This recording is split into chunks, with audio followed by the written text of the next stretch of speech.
Pandian store சீரியலில் இப்போ அப்கமிங்கில் என்ன நடக்க போகுது அப்படிங்கிறத பார்க்கலாம். ஸோ இப்போ எல்லாருக்குமே நியூஸு ஸ்ப்ரெட் ஆகிருக்கும், ராஜிக்கும் கதிருக்கும் கல்யாணம் ஆயிடுச்சு அப்படின்னு சொல்லிட்டு. ஸோ கூடிய சீக்கிரம் எப்படி இவங்க 2 பேருக்கும் கல்யாணம் ஆக போகுது அப்படிங்கிறத தான் ஒளிபரப்ப போகிறாங்க. அதுக்கு முன்னாடி இப்போ என்ன நடந்துக்கிட்டு இருக்கு அப்படிங்கிறத பார்க்கலாம்.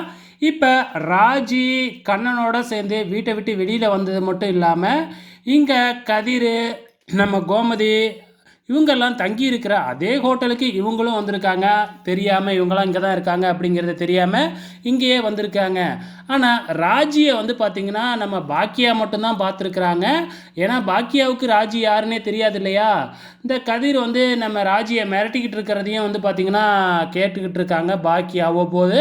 அதே டைமில் இங்கே இருக்கிற கோமதி, ஹேமா எல்லாத்துக்குமே வந்து பார்த்திங்கன்னா கதிர் எல்லாத்துக்குமே ராஜி வீட்டை விட்டு வெளியில் ஓடிட்டா அப்படிங்கிற விஷயமும் தெரிஞ்சுக்கிட்டு இருக்கு. ஸோ என்ன பண்ணுறது அப்படின்னு சொல்லி இவங்கெல்லாம் புலம்பிக்கிட்டு இருக்க அதே டைமில் நம்ம பாக்கியா இங்கே ஒரு சம்பவம் நடந்துக்கிட்டு இருக்கு, ஒரு பொண்ணை ஒருத்தன் மிரட்டி அழைச்சிக்கிட்டு வந்துட்டான் அப்படிங்கிற மாதிரி சொல்ல போகிறாங்க.